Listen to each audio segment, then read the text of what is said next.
Video, we're going to discuss how we can run many of the concepts that we talked about regarding logistic regression in SPSS. So I'm going to be using the graduate admittance dataset. And first, I'll just open it up to check out some of the features of what's going on in this dataset. We have admit, whether a student was admitted to graduate school, their GRE score, their GPA, and the rank of the institution that they applied to. So these will be the variables that I'm practicing with. Go on and open up SPSS, and we'll begin. Now, I'm recording this live. I'm not doing any cuts. You're going to see my slow computer, etc., etc. So please bear with me as we wait for things to load, but hopefully that'll give you a good expectation of what you can expect on your machine. Now, if I'm opening an SPSS data file, this is pretty easy, but for me, I'm going to be opening and using a CSV file. So I'm going to go in to my open file and open in SPSS. And then I have to go and find where my data are located. So in my case, my data is located on my desktop. And note that when I go to my desktop, again, we saw and opened the file earlier, but the desktop looks blank. And that's because by default, SPSS only looks for SPSS-safe datasets. To look for other things, I have to click on this and open whichever other things I'm going to use. Now I'm just going to click on all files so I can see everything that's on here. And I'm going to click on graduateadmittance.csv and hit open. Now SPSS has a pretty good data entry mechanism for CSV files. That is, I can just click next mostly. If I had a predefined text format, whatever that is, I could enter that here. I'm just going to keep going. Next is my decimal. There's a delimiter, that is, there's a symbol that's separating each case. Each line represents a case. I want to bring in all the cases. Where do my cases begin? Well, the first line is a whole bunch of variable names, and then all my stuff begins. So my stuff begins on the second line. And then we get to this delimiter. Now, again, SPSS is really good at doing this. I could really just click next and then finish as soon as it's ready and not read any of this. But in my data set, there's commas separating each of my values. You may have semicolons, you may have spaces, you may have other things. But in my particular case, I have commas, and SPSS has read that in, auto-checked comma for me. And I can just look at the data preview and see under admit, I have the zeros and ones, GRE has the GRE numbers, GPA has the GPA numbers, and rank has the rank numbers. Now I can go in and specify which types of data are within each of these, but I'm just going to skip through this and go on and click finish so that I can have my data set open. And now my data set has been read into SPSS.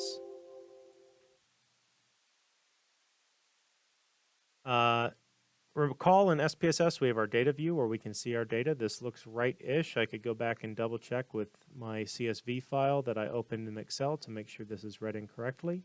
But I also have this variable view where I can specify what type of variables each of these are. So admit, the scale is nominal, that's good. Rank, the scale is probably ordinal, but I'll just leave it as nominal for now.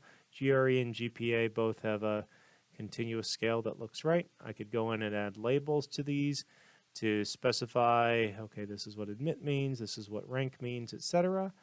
I'll forego that for now, but that's absolutely a possibility. For values, I could label my value.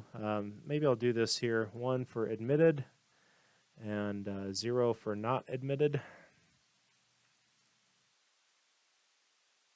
And the more time you spend processing your data in this way, the more interpretable your results are going to be ultimately. All right, so where do I start out? Well, normally where I start out is not by running my analysis, but actually by exploring my data a little bit and making sure everything's how I think it would be. I do this through using descriptive statistics, and I use two typically. I use frequencies for my categorical variables, and I use descriptives for my continuous variables. So I'll start with frequencies, and I'll put in my two categorical variables, admit and rank. I can go and select a whole bunch of different things, but I'll just go on and hit OK and see what auto spits out. I see that I have 400 observations with admit and rank. Admit, I have admitted as happening 127 times and not admitted as happening 273 times. That's 31, almost 32% admitted and almost 68% not admitted overall. Rank, I have a bunch of different ranks. Looks like about 15% is rank 1, 37% is rank 2, 30% is rank 3, and 17% is rank 4. So this is some descriptives, just some background information on my admit and rank. Now I'll go and run the same thing, except I'm going to, instead of doing frequencies for my categorical, do descriptives for my continuous. So I'll put in GRE. I can do control and click to select multiple variables at the same time and enter those in. So I'll have GRE and GPA. Again, I have some options of what I could calculate, but I'll just use the default options for now. That'll give me minimum, maximum, mean, and standard deviation, and I can see GRE, the average GRE was 587.7, standard deviation of 115. The GPA, average GPA is 3.3899. The standard deviation is 0.38, and I see the minimum, minimum GRE in this sample is 220 to 800, and maximum is 800. Again, this is not minimum for the GRE specifically, and maximum for GRE specifically. It's minimum and maximum within the sample.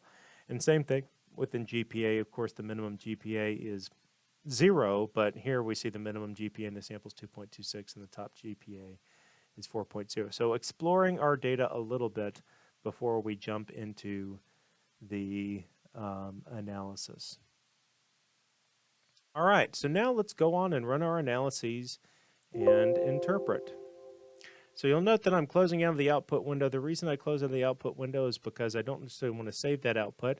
If I kept that output window open, the output would continue adding into there. And so if you do want to save the output, go on to keep that output window open, and you can keep adding output into there. To run a logistic regression, I'm going to go to the Analyze menu, scroll down to Regression, and then go down to Binary Logistic Regression. So for binary logistic, this is our traditional logistic regression. In the dependent variable, I'm going to put my dependent variable, admit, and in the covariates, I'm going to place my independent variables. Now, what's important here is that I'm making sure all of my covariates are entered. I'm going to keep method as enter, and I'm going to ignore these options for now and just run the default model. You can see some various output in SPSS. It's really important to realize that not all output is important. This is just saying what cases were done. This is saying how the variable was coded. Admitted was coded as a 1, not admitted was coded as a 0, so 1 is representing admit. Again, you're just seeing some basic output here. What we're really looking for is scrolling down, going to variables in the equation. For my interpretation, again, I can look at statistical significance just like we did before. I have GRE, GPA, and rank. I can see GRE statistically significant, GPA is statistically significant, and rank is statistically significant at the 0.05 level. The sign as GRE improves, the probability of being admitted improves. That's not particularly a surprise to me. As your GPA improves, your probability of being admitted improves. And as your rank improves, your probability of being admitted decreases. Is very interesting. And ultimately what that means is our rank is representing harder and harder to get into schools. So if you're going to a rank 1 school, that's harder to get into than a rank 2 school or a rank 3 school. Note that right now this is being treated continuously, and maybe we need to change that. We'll talk about how to do that in a moment. Also recall that for our, that was our significance and our sign that we're just interpreting there. But for odds ratios, we have to take e to the for each of these. Now note this is a single point movement on GRE, and GRE scores varied from 220 to 800. So what does a single point movement really mean? We can talk about how do we edit that later on. But when we, to get the odds ratio, we have to put e to the for all of these. And actually SPSS and logistic regression provides that for us. So over here on the right-hand side, we have EXPB, that is e to the and all of these parameter estimates. So e to the 0.002 is 1.002, and this is the odds ratio. So as GRE increases by 1, the multiplicative effect on the outcome, the probability of, or excuse me, the odds of being admitted is 0.002. There's a 0.2% increase. GPA, having a 1 higher GPA makes you 2.175 times the odds of being admitted as having a 1 lower GPA. And applying to a 1 higher ranked school gives you 0.571 times the odds of being admitted as applying to a lower ranked school. So that's our other odds ratios. Or, excuse me, that's all of our odds ratios interpretations. Note that when I'm interpreting this, though, even saying the GPA of 1 has a 2.175 times the odds of being admitted as somebody with a GPA of 1 less, recall that that is after accounting for all of the other independent variables. So every single interpretation that I'm making, this interpretation of GPA is after accounting for GRE and rank, and that's a really, really, really important thing to add when we're interpreting this. Now, interpreting practical meaning in like a context of a problem, I'm really just thinking like, am I surprised by how small this is? Well, I would have thought GRE is pretty related, and here it is statistically significantly related, but the coefficient looks small, and so maybe that's a practical thing. But now that I think about it, again, GRE is just on such a different scale. A movement of 1 on GPA, where the lowest GPA was above 2 and the highest GPA is 4, is very different than a movement of 1 on GRE, where the lowest GRE was 220 and the highest GRE is 800. A movement of a single point on that scale means something very different. So really reclassifying GRE may make this number a little bit more intuitively accessible. Interpreting the odds ratio for GPA, I expect that as GPA increases, the odds and the probability of admittance also increases, so this makes sense to me. The rank was a little bit interesting, though, and that actually had to do with me not understanding what the rank was when I'm initially interpreting this, and now I understand this better. This is the rank of the institution, where a higher number, like a 4, a rank of 4 represents a harder to get into university. All right, so taking all this together, how convinced am I, say, that GPA is related? Well, GPA looks pretty related, rank looks pretty related, but again, rank might be miscoded because right now it's treating rank as continuous, but rank is 1, 2, 3, 4. It seems more like those are categories. Maybe I'll have to go back and mark that as categorical. So I'm not quite convinced on rank. I'm not even sure that's entered right. But for GPA, I'm pretty convinced. GPA seems like it's fitting well. GRE, again, difficult to interpret as it's currently scaled with its parameter estimates and the exponentiated parameter estimates to give me the odds ratio. Again, it's tough to interpret here, so maybe I'll have to rescale GRE to get it. And again, taking all the evidence together, it looks like things are going okay here. All right, so how do I do categorical covariates? Again, we marked rank as a categorical variable. It says it's nominal right there. How do I enter categorical covariates into a model? Well, I go up here to analyze. I go back down to regression, my logistic regression. And you'll note that one of my options over here on the right is categorical. So I'm going to click the categorical box. And what it has me do is move over the covariates that should be treated categorically. So I'm going to move over rank. Now in here, what's going to happen is it's going to say, okay, do you want, there's a couple of different ways we can code this. Indicator represents a dummy coded variable, so I'll leave it there. But do I want the first category as my reference category or the last category as my reference category? Remember, the reference category is the one that's not going to be included. All of your dummy variables are going to refer to that. So I'll keep the first category as the reference category and move on. You'll see that within my variables, rank now has a little cat next to it, indicating that rank is being treated categorically. And if I run this analysis, I'm going to scroll to the bottom and see now rank is being treated categorically. I want to note that in SPSS's output, we can see we have rank as an overall variable. This is the overall contribution of all of these dummy-coded variables under rank. And then we have each of these dummy-coded variables in comparison to the comparison rank. If we look up here, we see rank of 1, and we can actually look at the coding. So rank of 1 is our coded as comparison. And again, we had the first category coded as the comparison. So rank of 2, 3, and 4 are all being compared to the rank of 1. The rank of 2 has a little parentheses 1 after it. The rank of 3 has a parentheses 2, and the rank of 4 has a parentheses 3. This is honestly very confusing to me. I really don't like how SPSS does that. But it's kind of what we got in here unless you want to manually make your variables, which you absolutely could. But by default, this is what we have. So again, rank of 2 has a parentheses 1 and is going to be compared to rank 1. Rank of 3 has a parentheses 2 and is going to be compared to rank 1. Rank of 4 has parentheses 3 and is going to be compared to rank 1. Why all these are compared to rank 1 and how I can tell from this table is rank 1 has all zeros. So whichever value has all zeros, that's what all the rest of my tests are going to compare to. 1 has all zeros, so all the rest of my tests are going to compare to 1. And scrolling down, I can see in my variables in the equation, this is my parameter outputs, that rank parentheses 1, remember this is actually rank of 2 being compared with group 1, has a less lower likelihood, and I can say probability, just interpreting the sign. The magnitude I can't interpret, but I can interpret the sign.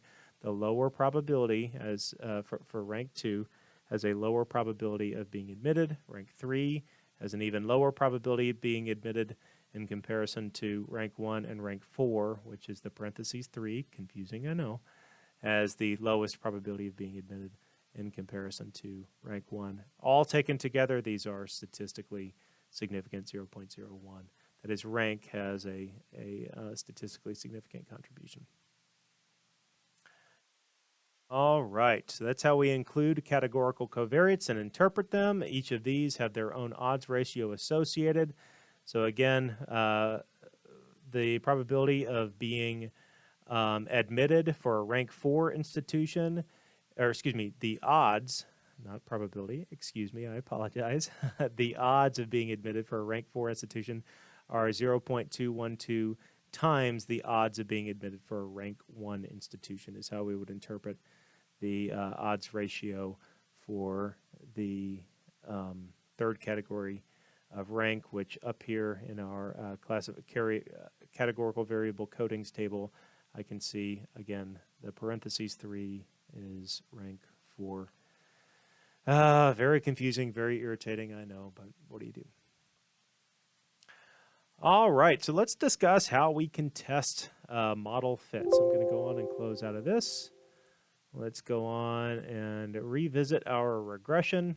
So how can we test model fit? Well, there's a couple of different things we can do. We can look at some outliers. We can look at that Hosmer-Lemshaw test, and ultimately all of these fall into options. So in options, I have my Hosmer-Lemshaw goodness of fit test.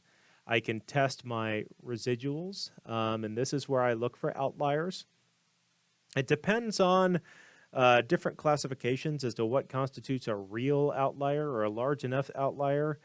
For linear regression, your textbook uses 3.3 standard deviations. It has some logic behind that. That is the two-tailed test version with p equal to 0.001. So that's a cutoff. And how they come up with that outliers. I'm just going to use that here for lack of a better thing. I might include a confidence interval for my betas or my odds ratios so that we can practice interpreting that. So this is going to list all residuals with large outliers so that I can consider them. It's going to run a Hosmer-Lemshaw goodness of fit test. And yeah, we'll just see how this shows up in SPSS. So I can see all the same things I had before, but down here what I can see is I have a Hosmer-Lemshaw goodness of fit test. So I have the details of the test down here, but really I'm going to interpret based on this table and this significance value. This significance value is determining how well or how poorly my model fit with the data. So in this particular case, getting a Hosmer-Lemshaw that is statistically significant would indicate poor model fit to the data, and getting one that's not statistically significant would indicate acceptable model fit with the data. So in this particular case, model fit's relatively acceptable. That is, there's no belief that my observes and expecteds are different. So this is a good thing. Let me say that one more time. Significance for a Hosmer-Lemshaw would be bad. Non-significance for Hosmer-Lemshaw is good. And that can be a little bit confusing. So I wanted to talk through that. Looking down at our variables, again, we have our odds ratios, but we can also have the 95% confidence for our odds ratio. So the effective GPA, one higher on a GPA is 2 times the odds of getting admitted. But here we can see it could be as low as just over 1 times the odds of being admitted, or as high as 4 times the odds of being admitted. And really everything within this range is a reasonable interpretation. Sometimes what I'll do is I'll go and interpret one side and then the other, trying to figure out, well, maybe that has an impact as to the practical way in which I interpret this variable and its impact on the outcome. Just another thing you can consider if you'd like. Now, in terms of the list of residuals, we can see the case-wise plot's not reduced because no outliers were found. And it's not that there are no outliers, period. It's that there are no outliers beyond that particular specification of 3.3 that we made. Now, I'm going to do one more thing, and I apologize, I should have done this earlier. I'm going to go down to regression and binary logistic regression just like we did before. And under options, what I'm going to add is classification plots. So I'm going to add this one option because I do want to discuss this plot and how we can use it. In this classification plot, what I'm going to do is look at the observed and predicted probabilities. So the predicted probabilities from my model are kind of on the x-axis, and above you can kind of see A's for admitted and N's for not admitted. And the idea is that on the left-hand side, I should see lower predicted probability of being admitted. I should see a lot of N's because I don't think you're going to be admitted over on the left-hand side. And as we get higher and higher and higher, I should start seeing more A's if my model fits well. And in this case, I don't know, there's a lot of A's on the bottom side here too. Now there are maybe more A's on the top end. Yeah, there's more A's on the top end, but there's a fair amount of A's on the bottom end, so I'm not super comfortable. And a cutoff of 0.5 seems to miss a whole lot of accepted students on this particular case. So though we don't have any massive outliers, that would be a person who's very highly predicted to get admitted but has an N up there, or down here we have a person who's very low predicted to get admitted but actually gets an A. Nothing outstanding in either of these directions. Broad model fit is kind of an open question to me here. All right, well, let's discuss how we make an ROC curve in SPSS. So I'm going to go back to regression, and so that I'm not continually doing all this every time, I'm actually going to reset this so that I undo all my options, and I'll rewrite. I'll put admit in the dependent. I'll put all of my variables in the dependent. I used shift click to have a start point, and then shift the bottom one and click. At the same time, highlights all of them all the way down to the bottom. I'm going to put rank back in as categorical like I did earlier. And then I'm going to go to save. Now this is a place where I could actually save some of my residuals and analyze them in a much deeper level analysis than I just did. I would probably save the studentized residuals if I wanted to do that. But really what I want to save for my ROC curve is probabilities. So I'm going to click Save Probabilities and then Continue, and then click OK. Now what's going to happen with this that I really want to happen is that I'm going to get a new column that's in my data set. And this is my saved probabilities of being in the group. And that's what I need for my ROC curve, is the probability of being admitted. That's my predicted probabilities from my logistic regression. To create my ROC curve, I'm going to go to Analyze and then Classify, and then I'm going to select the ROC curve option.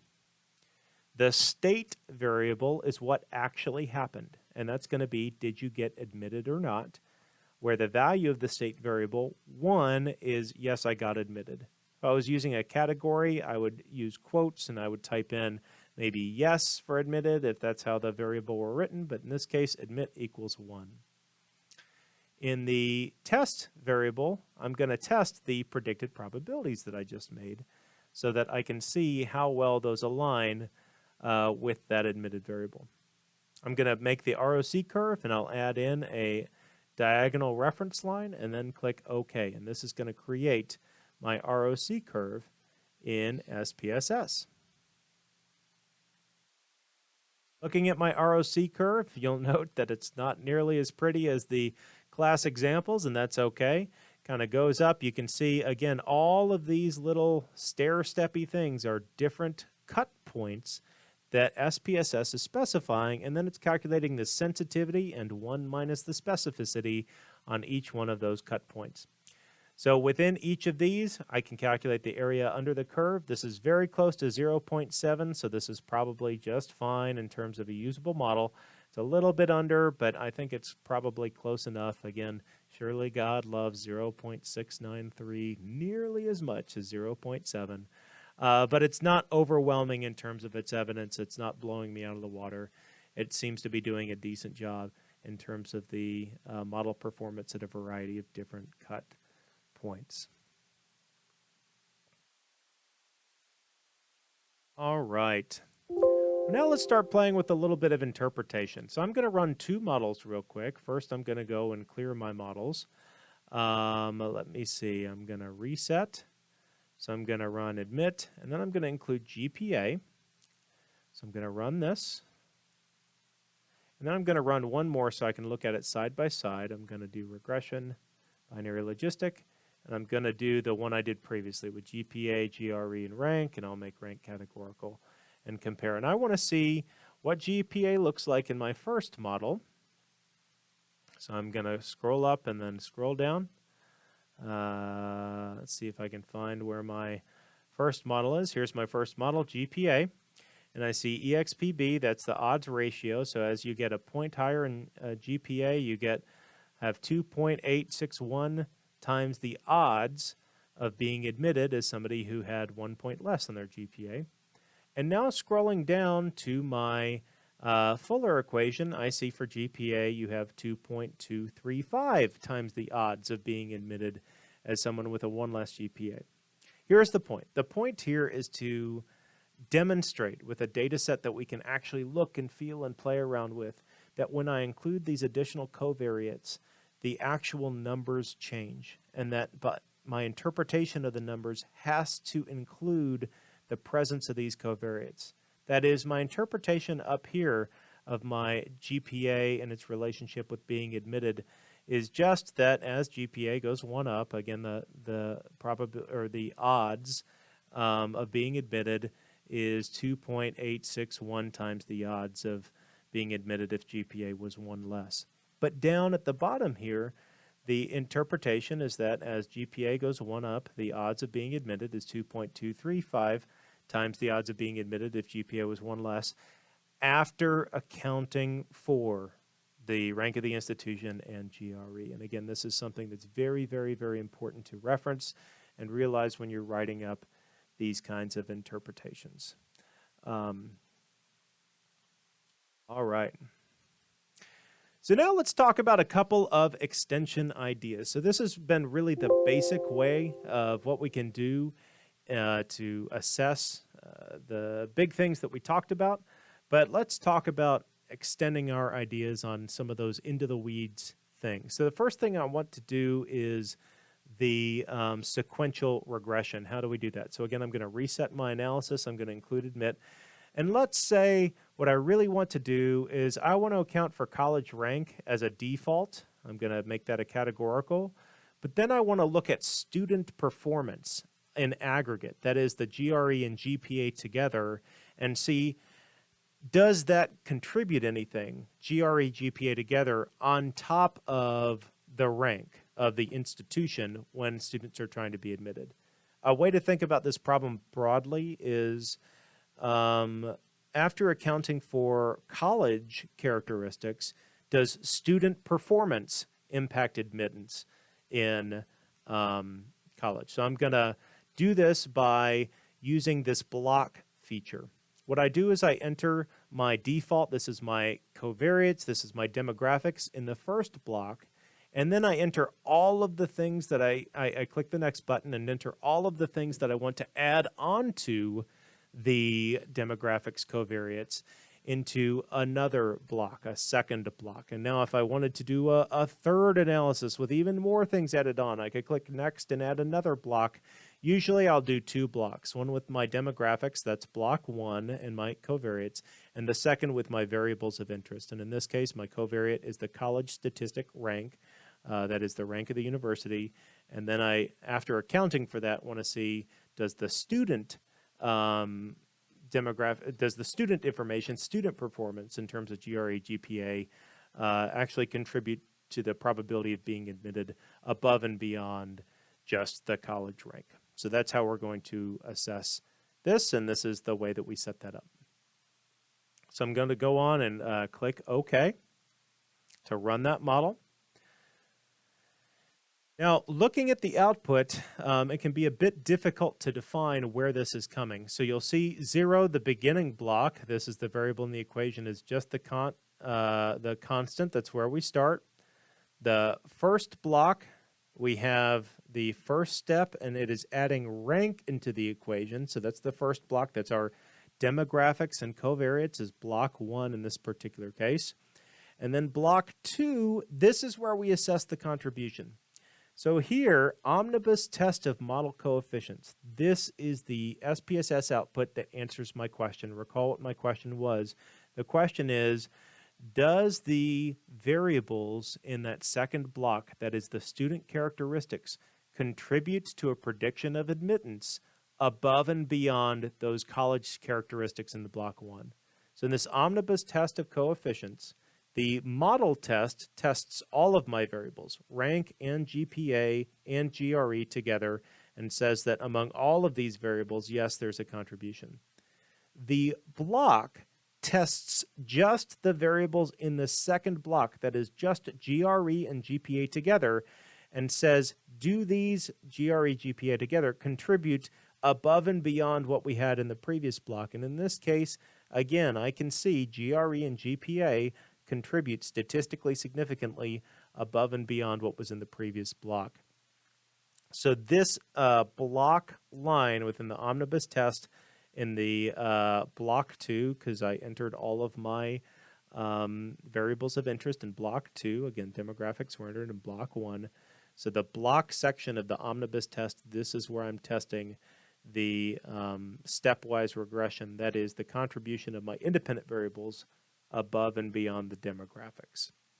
Looking at this, I can then go and interpret all the coefficients. You're going to notice that all these coefficients are the same as if I had entered them all at the same time, and that's because this equation is with them all entered in. The real test that I changed by doing them in this block form is I added this first table that allowed me to assess the contribution of GRE and GPA simultaneously. And again, that's this block row that tests not just GRE, not just GPA, but it tests both of them at the same time. And yes, both of them at the same time contribute to the model above and beyond just the demographics, or in my case, just the college level statistics. So that's how we do sequential regression in SPSS and how we interpret it. So we talked about how GRE is kind of a pain, and the interpretation here is not straightforward. So one thing that we can do is recode GRE to have a more straightforward interpretation. So if I go to transform and then compute variable, I'm able to make a new variable. In this case, I'll call it GRE underscore 10 that actually represents a 10-point move in GRE. So I'll click on GRE and then click the arrow moving it over. Then I'll write divided by 10 to represent that I'll be making these movements in 10-point increments. So this new variable, GRE underscore 10, is going to represent for a single movement a 10-point move in GRE now. So I'm going to go back to my regression. I'm going to remove the old GRE. Actually, I'm going to reset this so that we don't do the block stuff anymore. And again, instead of GRE, what I'm going to do now is include the GRE 10, which is going to have that updated interpretation. I'm going to scroll back down, and now looking at this GRE 10, my interpretations have updated. You see they're now 10 times higher than they were. That is, the decimal place moved by 1 point on both the beta and, well, the exponentiated beta is a little bit different, but once that's been exponentiated, again, my interpretation is going to be different, and this new parameter is going to represent the movement, not the odds ratio of a movement in 10 points in the GRE instead of just in the movement on a single point in the GRE. Let's say I wanted to make it a movement of 100. Well, I can go back and do that. I add another 0. I, instead of dividing by 10, now divide by 100. And now I can look at a 100-point movement in GRE. And again, this isn't actually changing the statistical impact of this or even the significance of the contribution of GRE. It's changing the interpretation of the parameter. That is, now I'm interpreting for a 100-point increase in GRE, what is the effect that that has on the outcome as opposed to a 10-point. So again, I look at this and my raw parameter, you see again, I move the decimal one movement to the right because I'm moving up by 10. And my GRE interpretation now is for a 100-point increase in GRE. This is the odds ratio in relation to being admitted, as opposed to what we were doing as a 1-point increase in GRE. So this current odds ratio is probably much better. Is it comparable to GPA? Not quite, but it's much better than it was, I think, in terms of its understandability and its scale. And that's really it's a preference thing, but it's something that I find to be very, in this case, very, very useful to be able to change those parameters.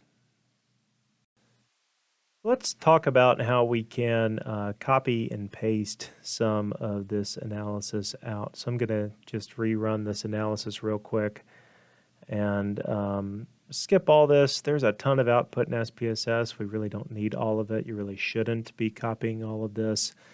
But I can scroll down to the output that I'm really interested in. Again, skipping all the junk that's included up here, really. You can summarize this so much more efficiently than a table like this, too. So you're really just including exactly what you're commenting on. I'll go down and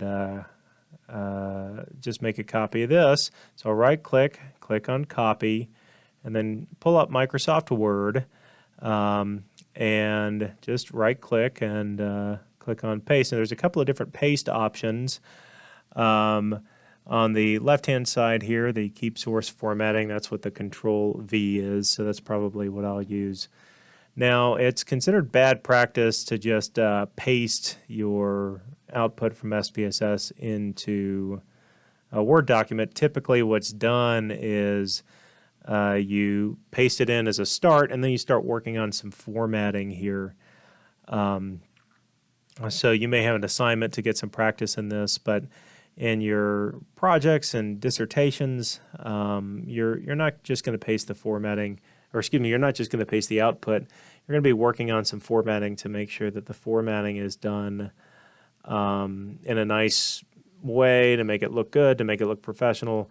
You're not just going to use the default SPSS formatting. Now, in basic homework assignments, that may not be as big of a deal, but certainly in projects and certainly in things like your dissertation, you're going to need to do that. And in this class, we'll see if we can get you some practice with doing some of that formatting there, so you don't just have to do it for the first time in your dissertations.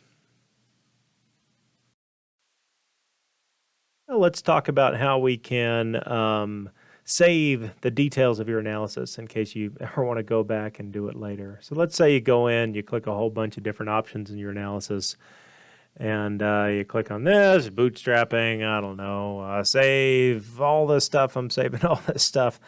And so you've just spent a lot of time in the point and click menu specifying everything. But the trick is that if you come back to it later, you may not remember exactly what you specified.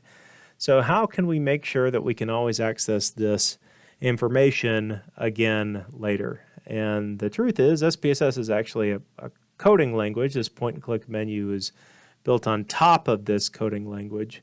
And so what we can do is we can ask SPSS to write all of the options that we just clicked on into the coding language so that we can do that. And we use the paste button in order to ask SPSS to write, again, all the things that we just selected into the SPSS code.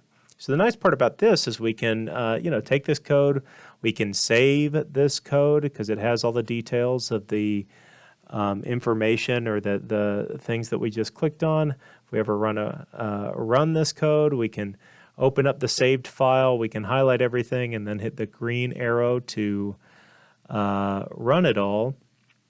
And we get the exact same output back as we normally do. So that's a great benefit in SPSS where we're able to save that information, again, save all the details. Similarly, after you make all of these different variables, you can save your data set to save the updates to the data so that you don't have to remake everything. If you don't want to, you already have your predicted probabilities, maybe you have your residuals, so you have all of these different values saved within your data set, and you can turn that in. All right, well, let's go on and practice making a dummy-coded rank. So I really don't like how SPSS does the default dummy coding. Let's make a variable called rank1, and we're going to use the same transform compute. And we're going to move rank in there, and we're going to use rank equals 1 to represent the rank of 1. Now, if this were a text string, we'd use rank equals quote and then whatever in the quote we want to test it against. But we're going to make a dummy-coded variable that whenever rank is 1, we're going to get 1, and whenever rank is not 1, we're going to get a 0. So if I compare this rank to my previous rank, whenever I see the 1, I should have a 1 in rank 1. And whenever I see a different value, I should have a 0 in rank 1. Now I'm going to really quickly do this for all of the other rank values. So I'll do this for rank equal to 2 and rank equal to 3 and rank equal to 4. And again, the goal is so that I have made my own dummy-coded versions of that categorical variable rank with 4 possible options in it.